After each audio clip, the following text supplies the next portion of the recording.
पग पर है संग तुम्हारे। अन्नदाता लहू किसानों का बन के पसीना सींचता है धरती का सीना। मेहनत का तेरी हक दिलवाने, नई तकनीक नई खोज बताने। पशुधन को गुणवान बनाना, पौध सुरक्षा को सिखलाना, खेती के सब गुर समझाने, भारत का सरताज बनाने। आठों पहर है संग तुम्हारे। अन्नदाता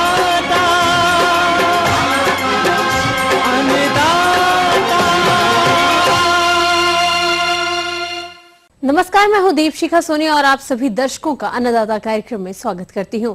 हर रोज की तरह कार्यक्रम में हम लेकर आते हैं खेती बाड़ी से जुड़ी हुई बहुत सी लाभकारी जानकारियां। तो चलिए सबसे पहले देखते हैं क्या है विशेष आपके लिए आज के कार्यक्रम में। सोलर पावर संयंत्र पर जानकारी।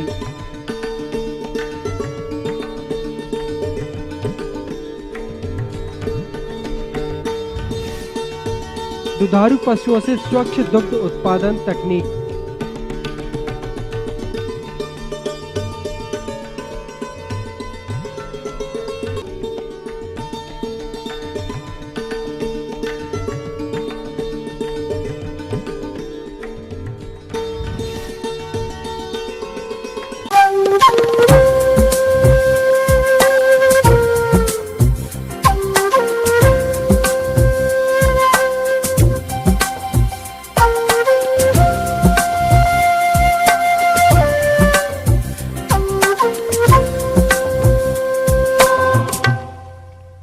हमारे प्रदेश में सिंचाई के लिए किसानों के सामने बिजली की विकट समस्या है। ऐसे में सूर्य की असीम ऊर्जा का प्रयोग कर सोलर पंप के माध्यम से सिंचाई करना सरल एवं सस्ता विकल्प है।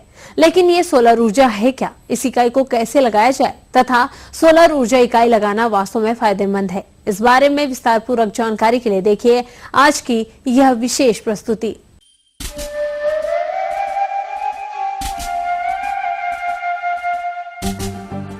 सौर ऊर्जा सूर्य द्वारा प्राप्त एक अक्षय ऊर्जा है जिसका प्रयोग बिजली बनाने में कई वर्षों से किया जा रहा है। इस तकनीक में बहुत से सुधार होते होते आज ये विद्युत उत्पादन का सरल एवं आसान तरीका बन गया है।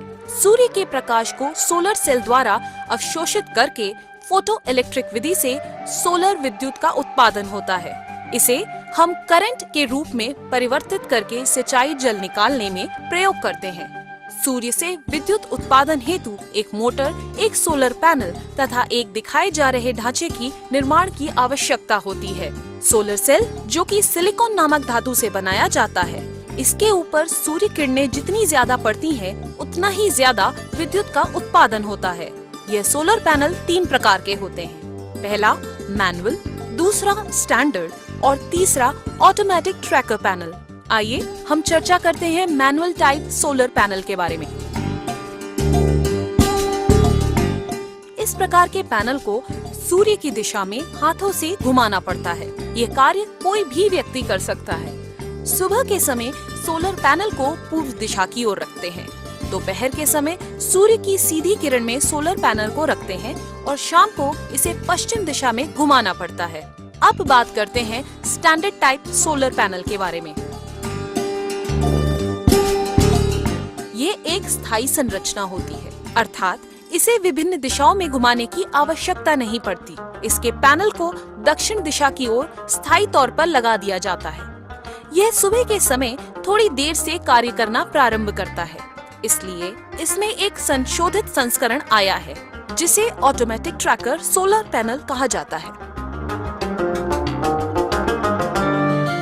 यह ऑटोमेटिक ट्रैकर अपने आप ही सूर्य जिस तरफ रहता है उस दिशा में घूम जाता है। इसमें स्टैंडर्ड टाइप सोलर पैनल की तुलना में 20 से 30% ज्यादा कार्य करने की क्षमता होती है तथा ये संयंत्र सुबह 8 बजे से ही कार्य करना प्रारंभ कर देता है, परंतु इसका मूल्य थोड़ा ज्यादा होता है। स्टैंडर्ड टाइप के निर्माण हेतु 5 किलोवाट पैनल का मूल्य लगभग 5.5 लाख होता है।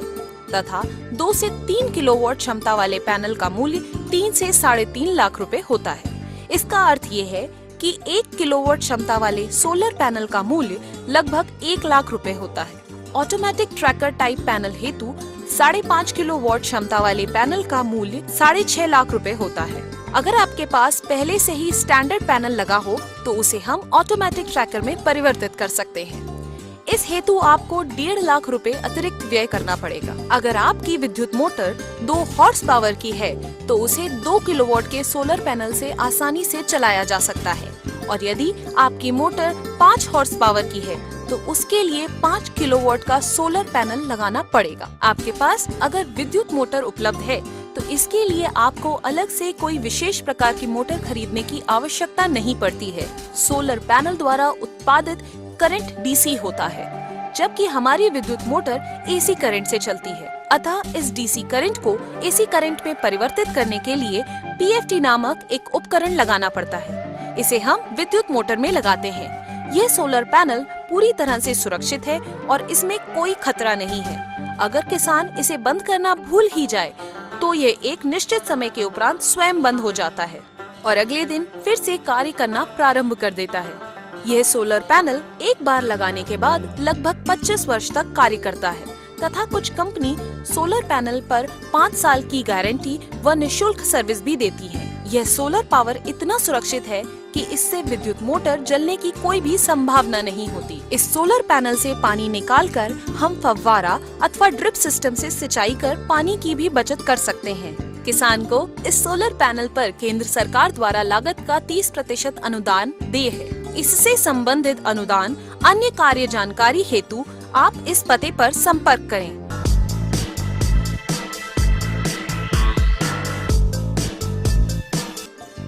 किसान भाइयों, सोलर पंप न केवल बिजली की अनिश्चितता से बचाता है, बल्कि विद्युत बिल व डीजल द्वारा सिंचाई में आने वाले खर्च को भी बचाता है।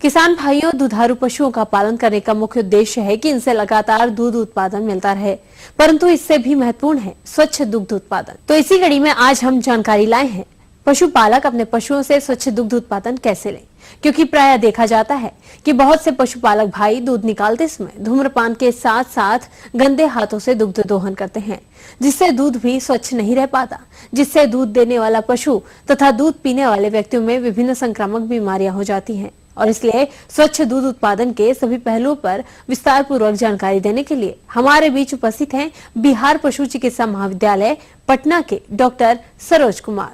पशुपालक भाइयों, आज हम एक बहुत ही महत्वपूर्ण विषय पर बात करने जा रहे हैं। वो विषय है स्वच्छ दूध उत्पादन। तो जैसा कि नाम से आप समझ रहे हैं कि दूध, स्वच्छ दूध मतलब सिर्फ दूध साफ होना चाहिए। वास्तव में ऐसा नहीं है। स्वच्छ दूध का मतलब होता है ऐसा दूध जिसको पी करके मनुष्य या जानवर जो कोई भी इसको पीता है उसके स्वास्थ्य में वर्धन हो, ऐसे दूध को ही हम लोग स्वस्थ दूध कहते हैं। और दूध जो है एक पेरिसेबल मटेरियल है, अर्थात जल्द खराब होने वाली पदार्थ है। तो दूध उत्पादन के लिए कुछ हमें दूध जब हम निकालते हैं पशुओं से, उसके लिए हमें कुछ सावधानी बरतने आवश्यक है। जैसे कि जो पशुपालक दूध निकाल रहे हैं उनको पहले अपना हाथ साबुन से धो लेनी चाहिए अच्छी तरीके से। उसके बाद थन को भी थोड़ा पानी से साफ कर लेना चाहिए, क्योंकि पशु जो है गंदगी में बैठती है, मिट्टी में बैठती है, वहाँ पे लगा रहता है, जिससे कि थनैला होने की आशंका है। इसके अलावे जिस बर्तन में हम दूध रखते हैं वो बर्तन पूर्णतः स्वच्छ होना चाहिए, साफ होना चाहिए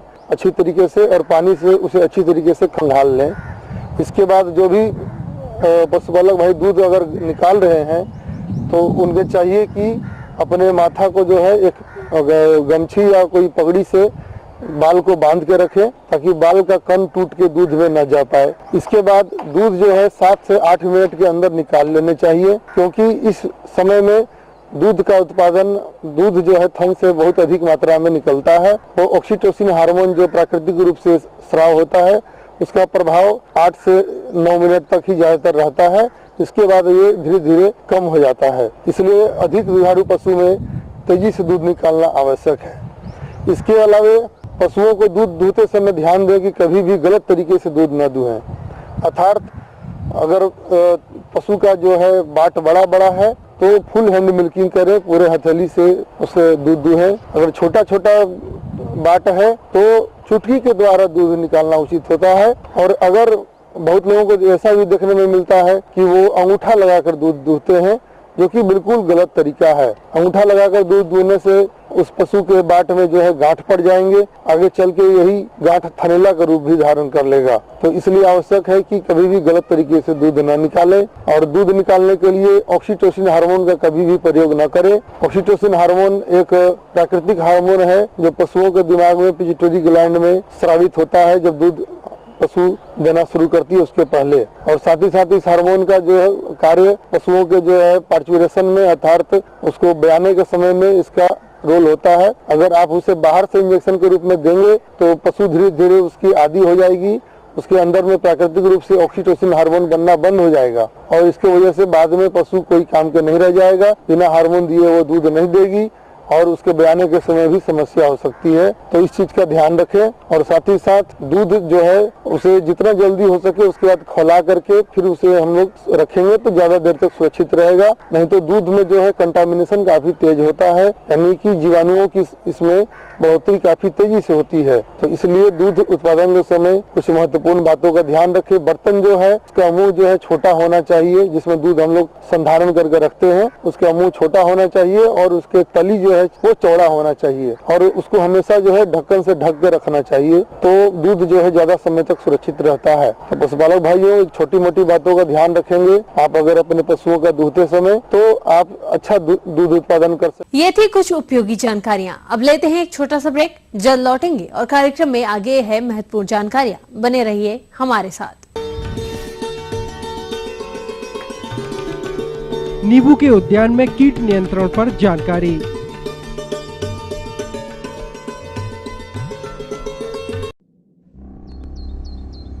ख्वाब जो बुलंदियों पर पहुंचाते हैं, ख्वाब जो मेहनत करना सिखाते हैं, ख्वाब जो जर्रे को सितारा बनाते हैं।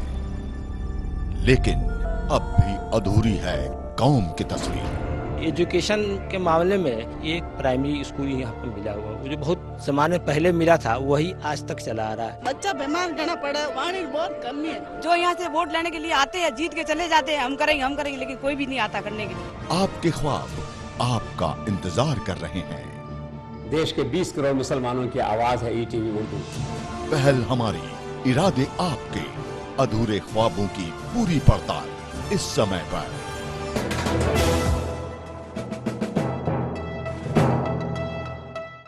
जब मॉडर्न होगा मोबाइल तो कैसे ना हो मॉडर्न स्टाइल।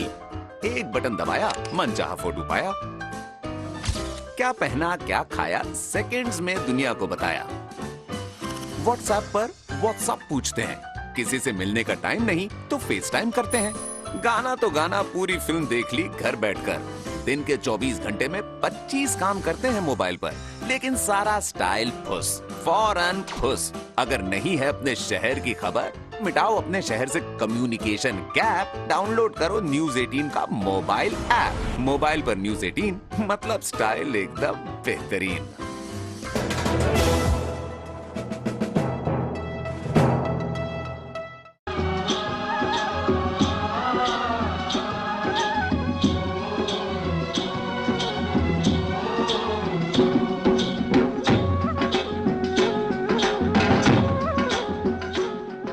ब्रेक के बाद एक बार फिर से आप सभी दर्शकों का अन्नदाता कार्यक्रम में स्वागत है। बढ़ते हैं अगली प्रस्तुति की ओर।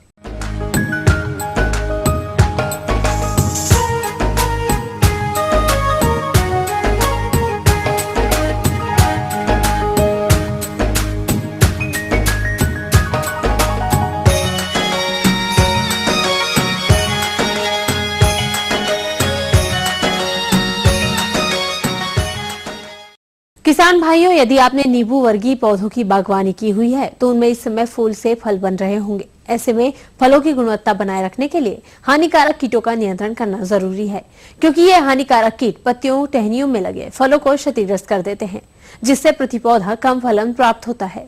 इसलिए नींबू के बाग में कौन कौन से कीट लगते हैं तथा उन पर नियंत्रण कैसे पाया जाए, जानते हैं एक वैज्ञानिका डॉक्टर पूनम श्रीवास्तव से। नींबू वर्गीय सारे ही पौधों की आज हम बात करेंगे, चाहे वो संतरा हो, माल्टा हो, चाहे किन्नू हो। तो अगर आप देखें तो इस समय नींबू में फूल आना शुरू हुआ है और इसके साथ ही क्योंकि तापमान बढ़ रहा है, धीरे धीरे कुछ कीड़े आपको दिखाई देंगे।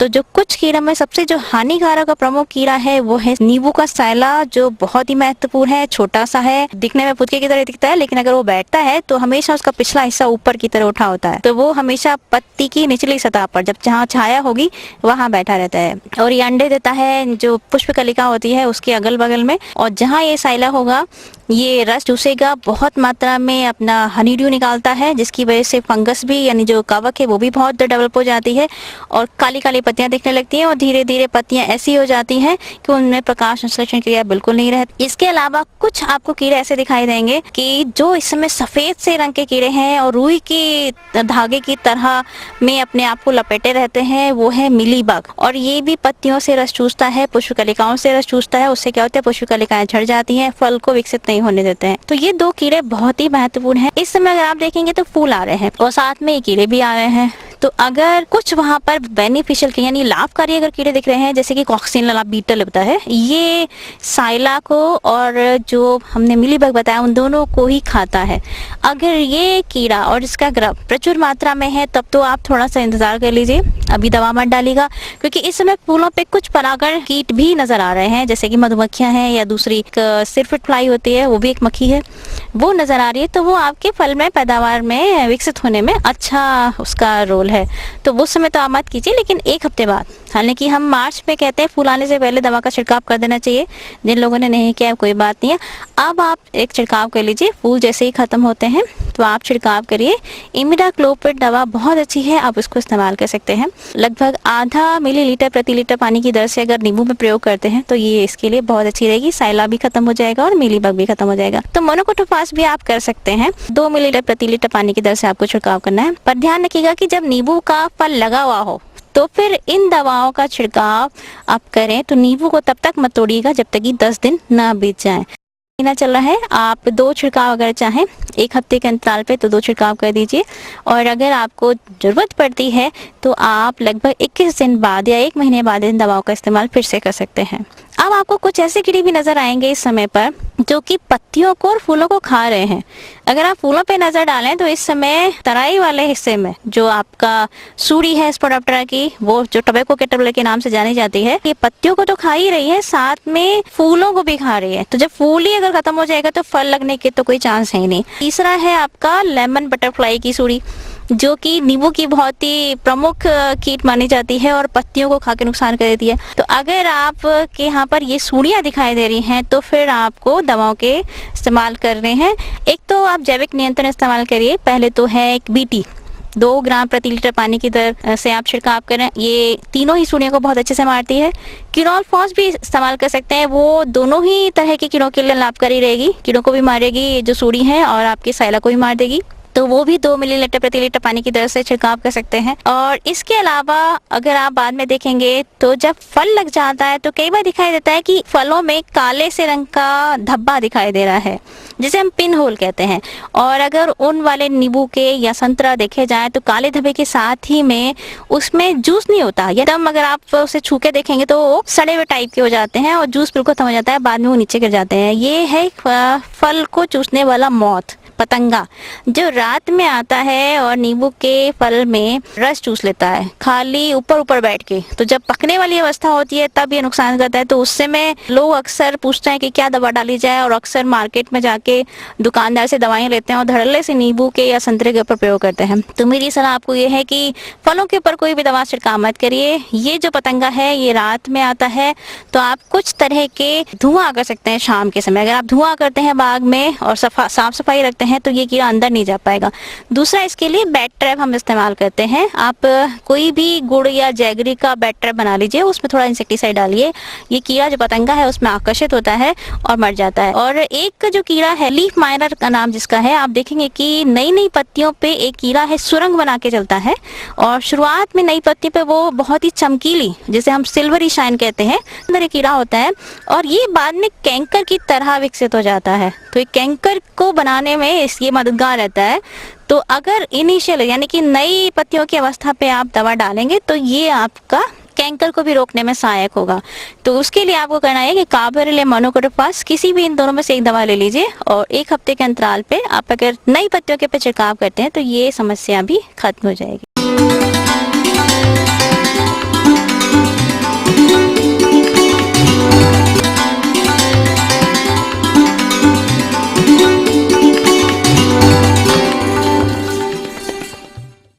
अन्नदाता हेल्पलाइन निशुल्क फोन संपर्क सेवा के माध्यम से आपके द्वारा पूछे गए प्रश्नों में से 1 या 2 महत्वपूर्ण प्रश्नों को हम अपने कार्यक्रम में शामिल करते हैं। इसी के तहत आज का चयनित प्रश्न और उसका जवाब इस प्रकार है।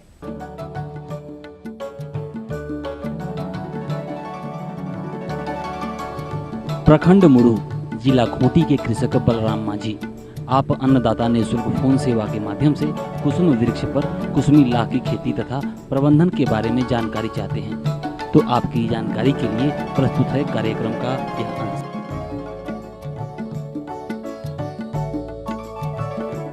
कि अभी जो है हम देख रहे हैं कि कुसुम के पेड़ पर कुसुमी लाह का खेती बहुत ही अच्छा तरीका से करने का समय आ गया है। और इसके लिए हम देखे हैं कि हमने पहले पिछले 18 महीना पहले जिस पेड़ों पर की कटाई छटाई की थी, उस पेड़ पर अभी नया नया टहनी अधिक मात्रा में आ गया है और वो जो 18 महीना पुराना जो टहनी है वो लाख लगाने योग्य जो है, खास करके कुसमी लाख लगाने योग्य सबसे अच्छा है और उपयुक्त है। और हमको अभी देखना है कि आने वाला समय जो है धीरे धीरे मार्च, अप्रैल, मई, जून, जुलाई में जाके ये हमारा फसल पकेगा। तो पूरा का पूरा ये जेठवी फसल गर्मी का फसल है। कुसमी लाख का खेती गर्मी के दिन में जो जेठवी क्रॉप है उसको करने के लिए हमें छायादार पेड़ यानी कुसुम का जरूरत पड़ता है और हम लोग ये फसल जो है कुसुम के पेड़ पर ही लगा रहे हैं। अब बांधने का तरीका में इसमें थोड़ा सा हमें बदलाव करना होगा, क्योंकि आने वाला समय हम लोग देख रहे हैं कि प्रचंड गर्मी का है। तो गर्मी के दिन में अगर हमारे कीड़े पेड़ के अगर ऊपरी भाग में अगर बंधे होंगे तो निश्चित रूप से सूरज का अगर डायरेक्ट लाइट अगर उसके ऊपर पड़ेगा, लाख के पपड़ी के ऊपर, तो वहाँ पर हमारा पपड़ी पिघल जाएगा या कीड़ा हमारे मर जाएंगे। तो इसीलिए हम लोग जो है कुसमी पेड़ के भीतरी भाग में जहाँ पर छाया मौजूद रहता है पेड़ से, वहाँ पर हम लोग अपना बीहन को बांधेंगे और शिशु कीट को वहाँ बैठाएंगे।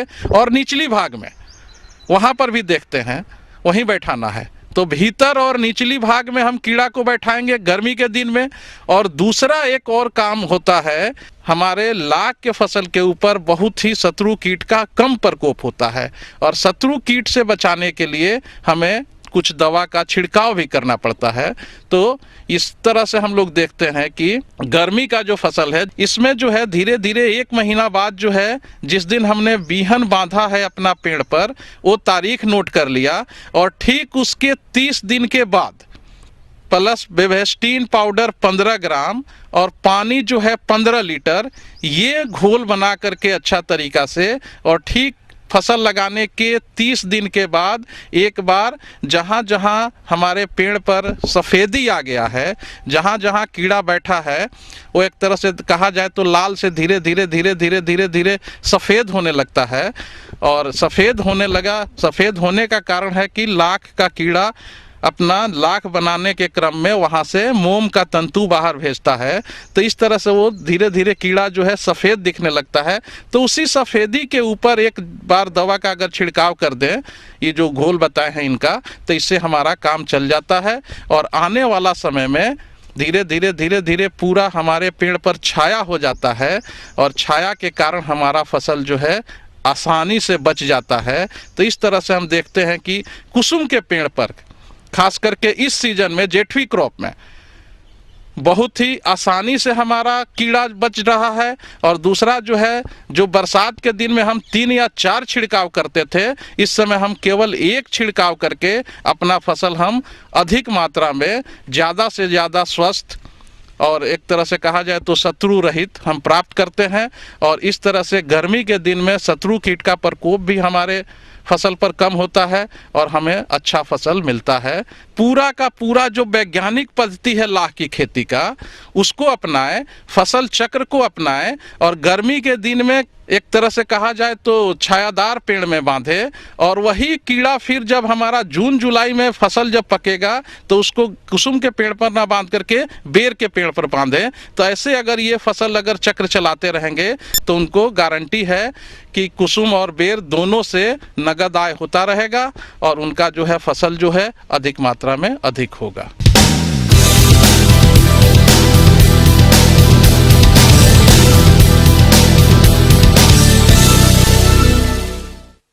राज्य की विभिन्न मंडियों में कृषि उत्पादों के चढ़ते उतरते बाजार भाव की संक्षिप्त जानकारी इस प्रकार है।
अब आइए आपको दिखाते हैं कल दिखाए जाने वाले कार्यक्रम की मुख्य झलकियां। गाजर की सफल खेती, एक किसान का अनुभव।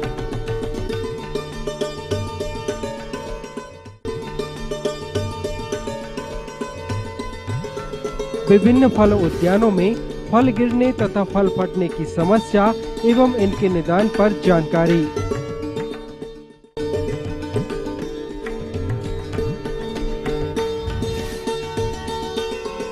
हमें उम्मीद करते हैं कि आज का कार्यक्रम आप सभी दर्शकों के लिए उपयोगी रहा होगा। किसान भाइयों, अन्नदाता आपकी सेवा के लिए संकल्परत है।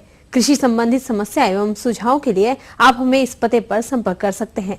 प्रोड्यूसर अन्नदाता, ETV Bihar Jharkhand, Ramoji film city Hyderabad 501512। साथ ही आप हमें ईमेल भी कर सकते हैं। हमारा ईमेल है annadatabihar@etv.co.in। इसके अतिरिक्त आप हमें निःशुल्क हेल्पलाइन नंबर 1800-425-4085 पर दोपहर 2 से 3 बजे के बीच संपर्क कर सकते हैं। फिलहाल अन्नदाता की पूरी टीम को इजाजत दीजिए। कल फिर इसी समय आपसे मुलाकात होगी कृषि संबंधित कुछ और रोचक जानकारियों के साथ।